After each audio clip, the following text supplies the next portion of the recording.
All right, today, thanks to new volunteer assistant executive producer Jesse Pruitt, who had this idea, we're going to do airplane theme.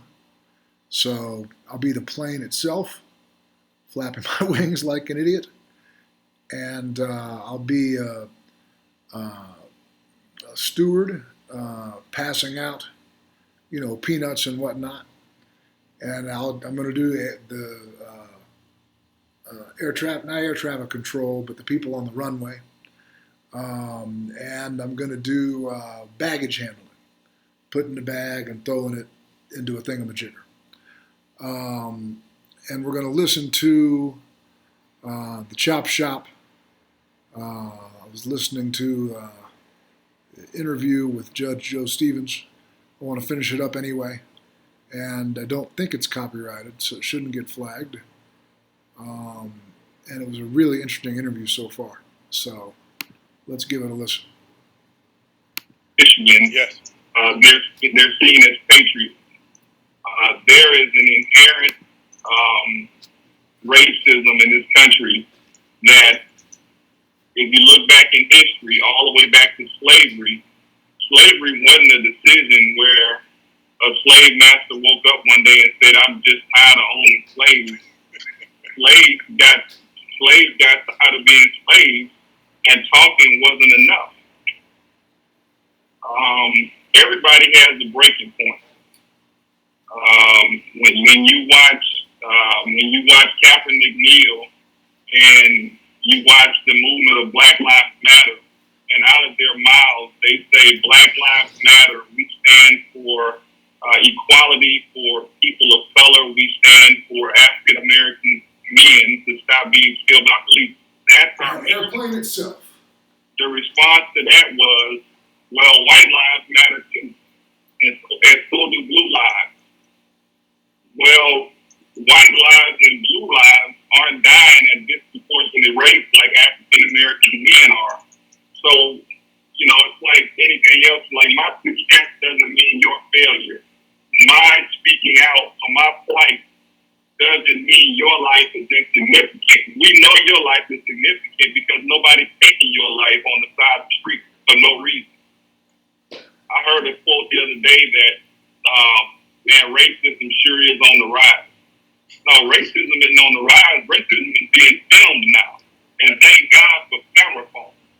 Because this has been going on in our community for years.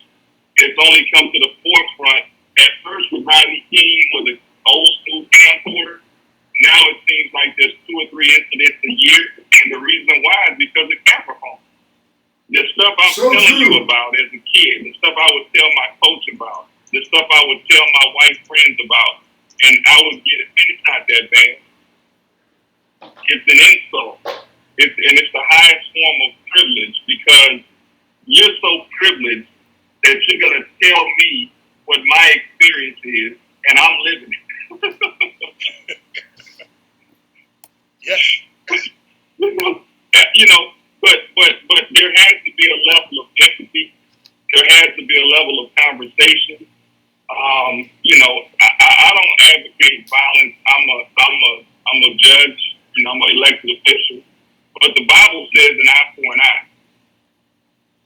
You guys just got through watching the Last Dance documentary, correct? Yes, sir. Yeah. What do you think the difference between Steve Kerr's experience and Scotty Burrell's experience was as a Chicago Bull? Steve Kerr fought back. Steve Kerr punched the bully in the mouth. Sometimes in life, people don't understand nothing but bloodshed and me punching you in your mouth. And I think that's the fear. And another issue is, and we talked about it for years, about community policing and this, that, and the other. As black men, when we walk in the room, I've walked in rooms with a suit on, fresh cut from the barbershop, looking my close as I can to our former president, Barack Obama. And I've been told, you're very intimidating. What's intimidating about a man in a suit with a fresh haircut? It's my skin color. It's my skin color. So you're telling me that because I'm tall,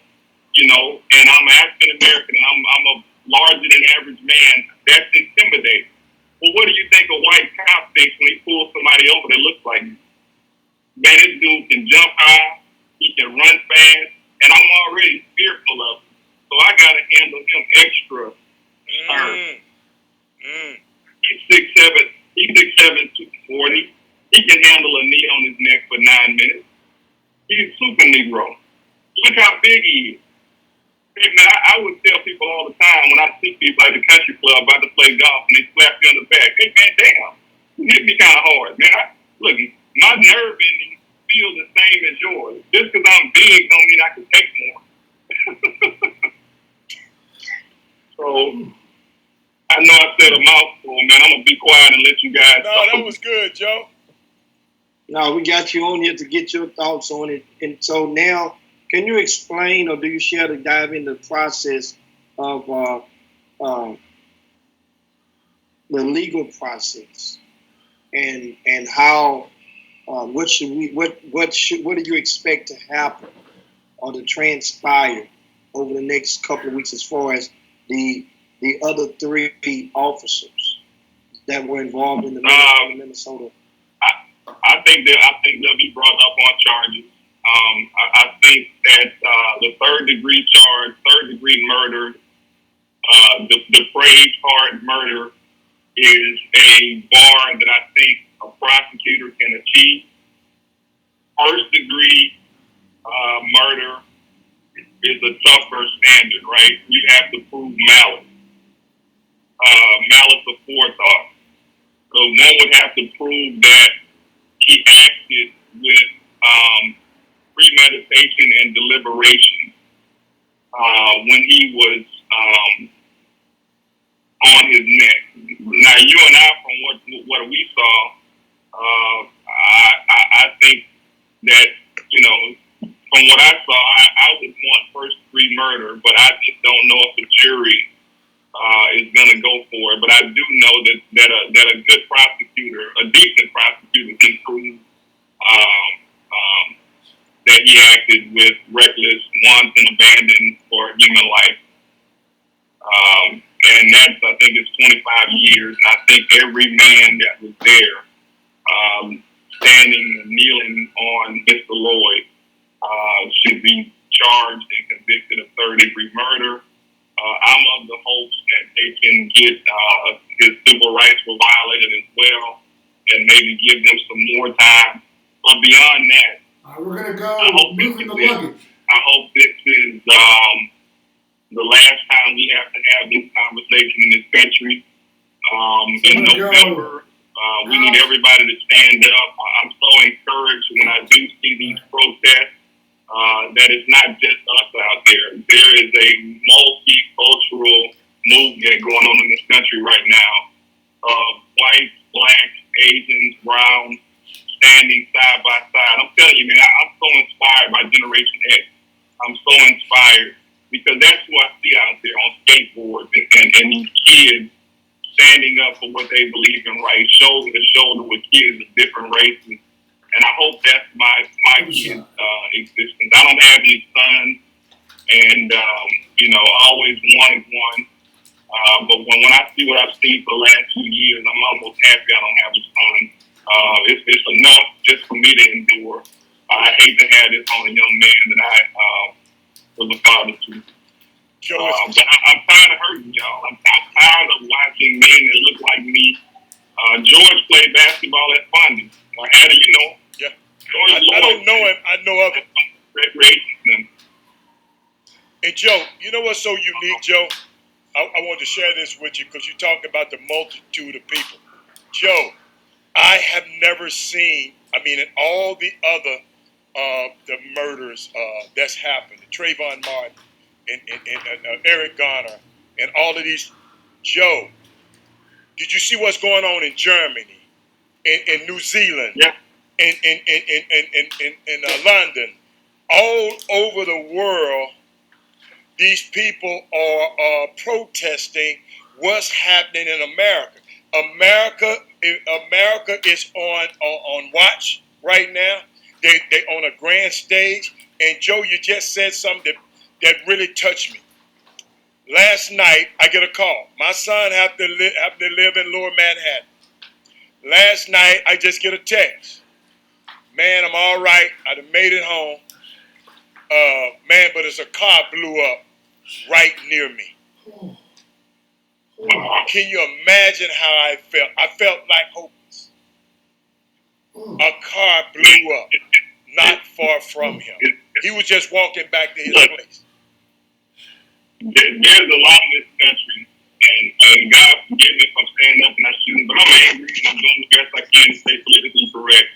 There's a large segment of this country that should be glad that only buildings are burning and people aren't dying. Yeah. That fight isn't, you took out one of mine, I'm going to take out two of yours.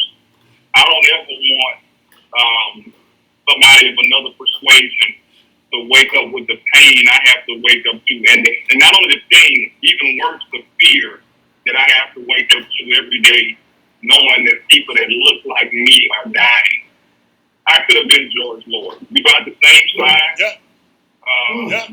And begging for your mother didn't work.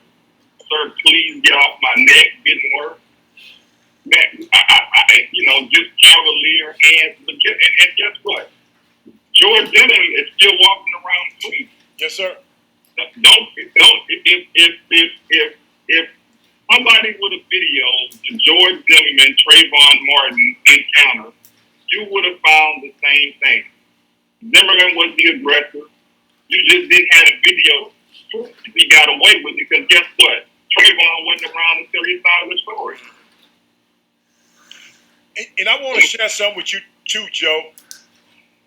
How furious, Coach? I know some people tell me, I know you're tired, but now Joe, we got to figure out how we're gonna make this thing work. But I was thinking about this, Joe. How furious do people have to be to gather in the streets at a time when a highly infectious disease is killing thousands daily, especially black and brown people, who are dying at this disproportionately high rate?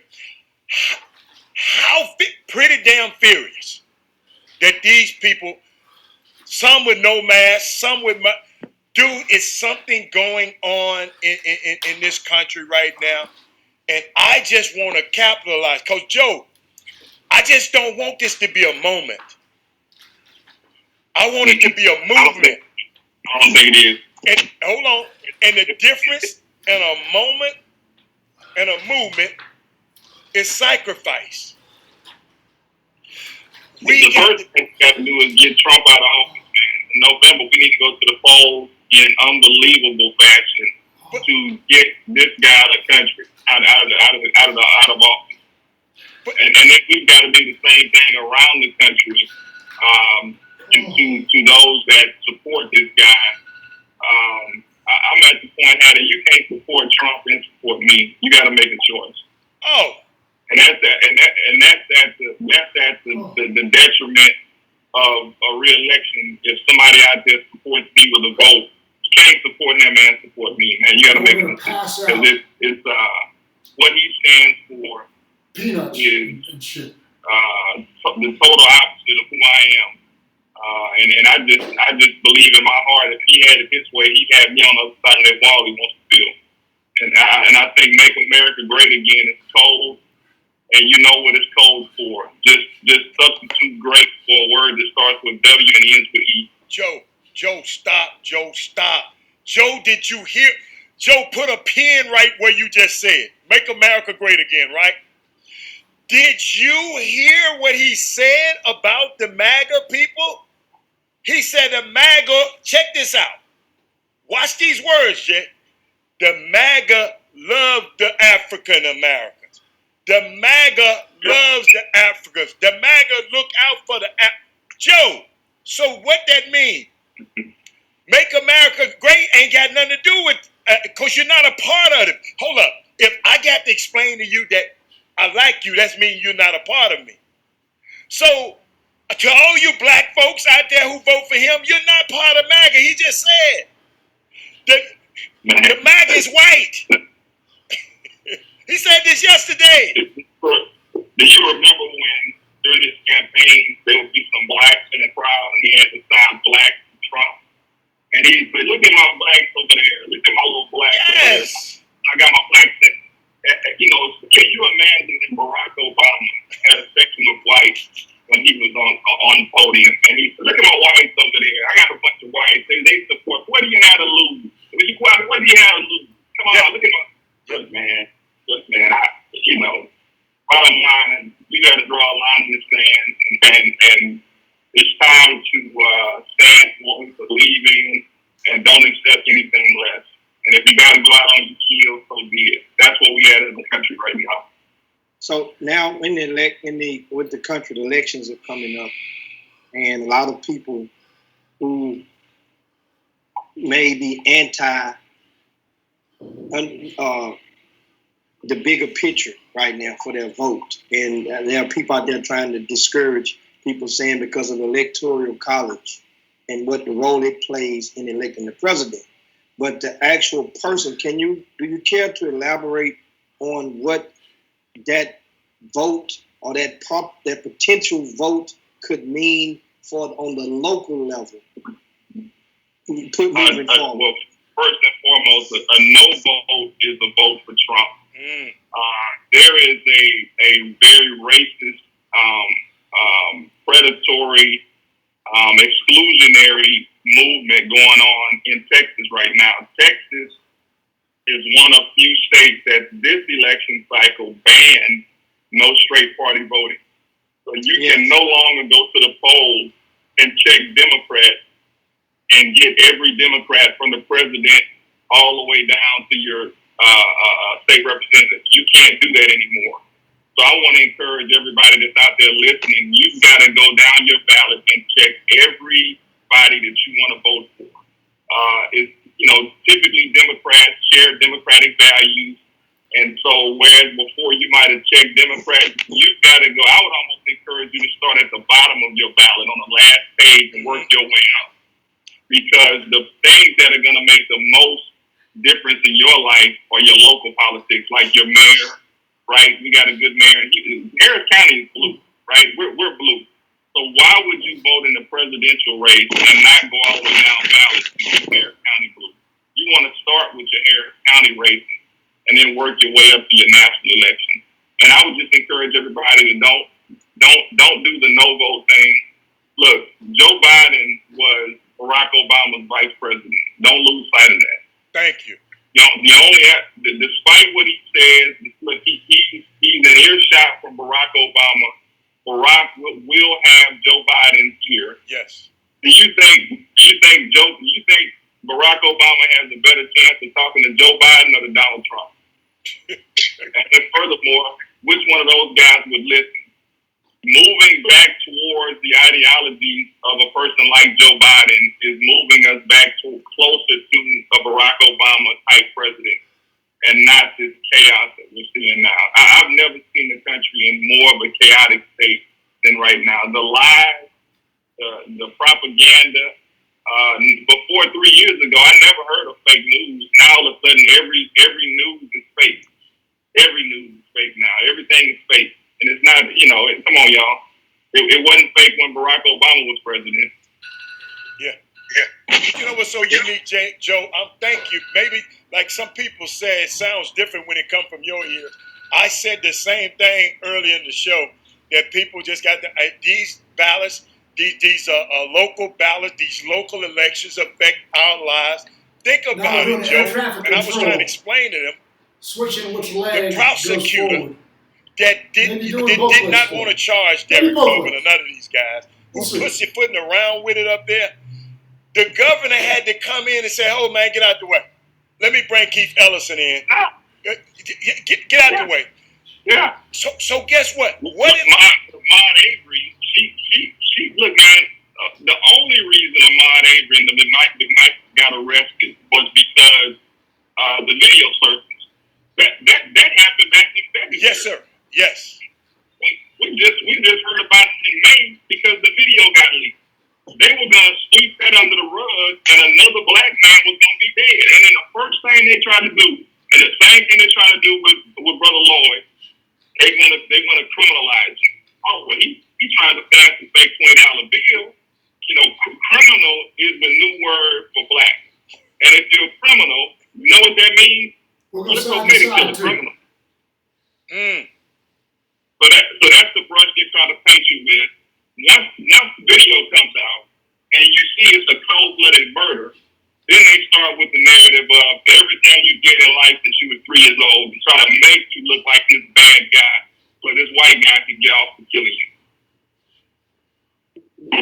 you. Judge Joe, do you think that there are outside organizations or entities that are behind a lot of these protests or the protesters?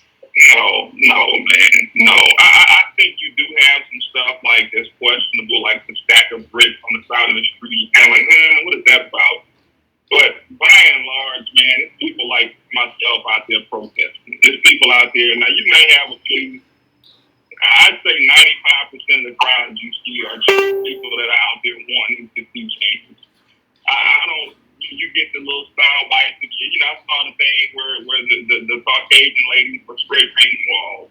Well, man, they're doing what they think is a way to, they spray painting Black Lives Matter on buildings. Well, they're out there protesting, man. I mean, I don't think they're planned by some deep state organization that doesn't have to believe that. I don't believe that. I think, and I work in government, man. There's too much propaganda and, social media is good, but man, it gave too many people a voice, to be honest with you, man. Everybody has an opinion, and some people that don't know nothing about nothing become the foremost expert on something and actually have a following. Wow. That to me, that's one of the biggest problems I see in today's society is you get people that get a microphone and a podcast, and now they become the foremost expert on something they really don't know what they're talking about. And Joe, I'm gonna add this one a little bit because I want to get back to these police officers because it was explained. I talked to a police officer. Okay, he said it's still places in Chicago right now, districts, that black officers, the district requests they not patrol their area. Yeah, no, that's true. And you got a lot of, that's another fraternal. So can we request who patrol our area? You can by who you put in office, and when you get that sheriff or that constable in office, look like you that are going to be in. Keep going, Joe. That was me. The community, absolutely, you can. I mean, wouldn't you want somebody to police your neighborhood that doesn't fear black people? Absolutely, and in discussing solutions, that would be a good solution to incentivize community policing, and meaning that, in other words, just like certain teachers in the education system. A lot of you guys may or may not know this, but you get an incentive if you are a teacher and go to a low performing. If you are a teacher that's of good merit and go to a low performing school, you want to go to one of those at risk type schools. They give the teachers a stipend. They incentivize.